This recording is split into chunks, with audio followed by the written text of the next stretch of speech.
Pernah kepikiran nggak? Apa sih yang bikin gedung-gedung pencakar langit itu bisa berdiri kokoh? Atau mobil yang kita naiki nggak langsung ambyar di jalan? Nah, ada satu kekuatan tersembunyi yang menyatukan dunia modern kita. Inilah dunia pengelasan, sebuah perpaduan antara sains, seni, dan bahaya yang luar biasa. Oke, kita langsung aja ke intinya. Busur api dalam proses pengelasan itu suhunya bisa lebih dari 6.000 derajat Celcius. Biar kebayang, itu lebih panas dari permukaan matahari. Gila kan? Nah, itulah kekuatan yang lagi kita bicarakan di sini. Kekuatan buat melelehkan dan menyatukan logam sekeras baja sekalipun. Nah, dalam beberapa menit ke depan, kita bakal kupas tuntas proses fundamental ini. Kita bakal mulai dari yang paling dasar, apa sih pengelasan itu?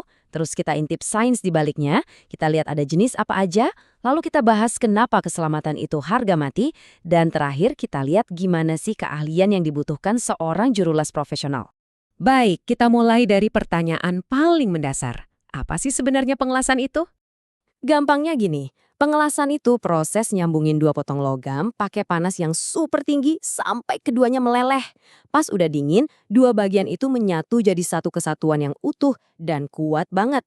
Ini bukan sekedar ditempel ya, tapi benar-benar menggabungkan materialnya di level molekuler. Dan kekuatan tak terlihat inilah yang menopang hampir semua hal di sekitar kita.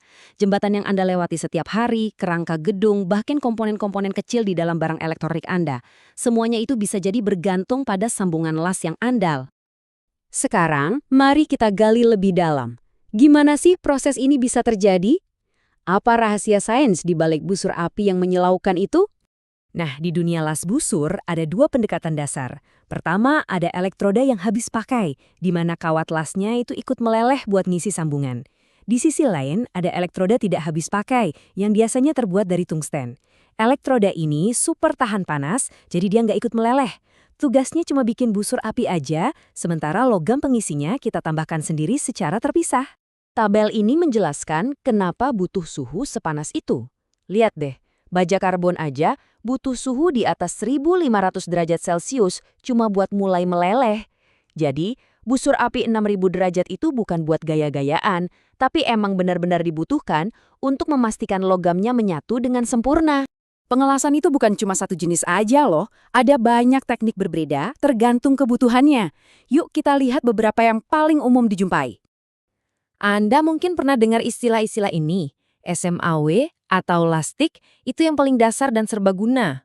Terus ada GMAW atau las MIG, ini biasanya lebih cepat karena pakai gas pelindung dan kawatnya keluar terus-menerus. Lalu ada GTAW atau lastik, ini buat pekerjaan yang butuh presisi super tinggi dan hasil akhir yang cantik. Dan terakhir ada OAW atau las karbit, yang sumber panasnya dari api hasil campuran gas oksigen dan asetilen. Kita fokus sebentar ke SMAW ya. Kenapa dia populer banget? Karena peralatannya simpel, cuma butuh 3 komponen utama. Mesin las sebagai sumber listrik, stang las buat megang elektrodanya, dan klem massa untuk melengkapi sirkuit listrik di benda kerjanya. Simpel kan? Oke, kita udah bahas kekuatannya, udah bahas tekniknya. Sekarang kita masuk ke topik yang paling krusial dan nggak bisa ditawar-tawar, keselamatan. Bekerja dengan panas setinggi ini dan listrik yang kuat, itu butuh rasa hormat dan disiplin yang mutlak. Sebelum lanjut, coba deh pikirin sebentar. Kalau ada panas ekstrim, listrik, dan asap, kira-kira apa aja sih risiko yang mengintai? Ini daftar yang serius banget.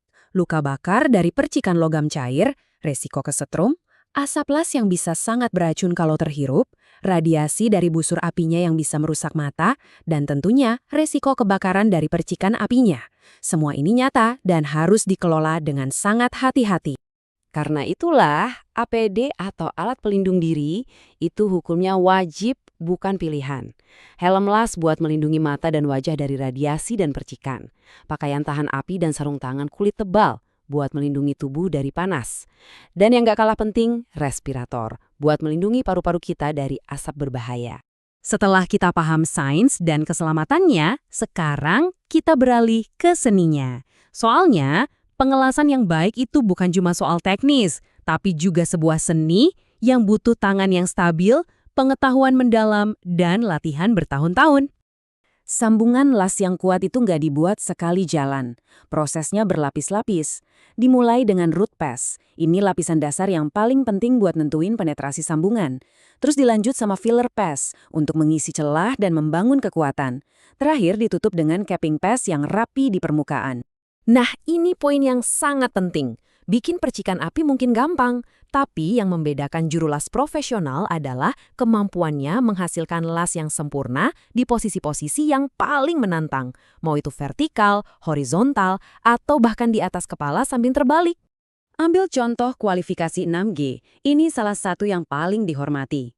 Ini artinya seorang juru las udah terbukti bisa menyambung pipa di posisi miring 45 derajat yang nggak bisa diputar-putar. Ini benar-benar ujian skill yang sesungguhnya di dunia pengelasan pipa. Jadi, kalau kita simpulkan, ingatlah ini. Pengelasan itu seperti tarian yang rumit antara pemahaman fisika, disiplin keselamatan yang tanpa kompromi, dan keahlian tangan yang terasah untuk menciptakan sambungan yang bisa bertahan selamanya. Lain kali kalau Anda melihat jembatan, gedung, atau bahkan cuma pipa air, coba deh berhenti sejenak dan pikirkan.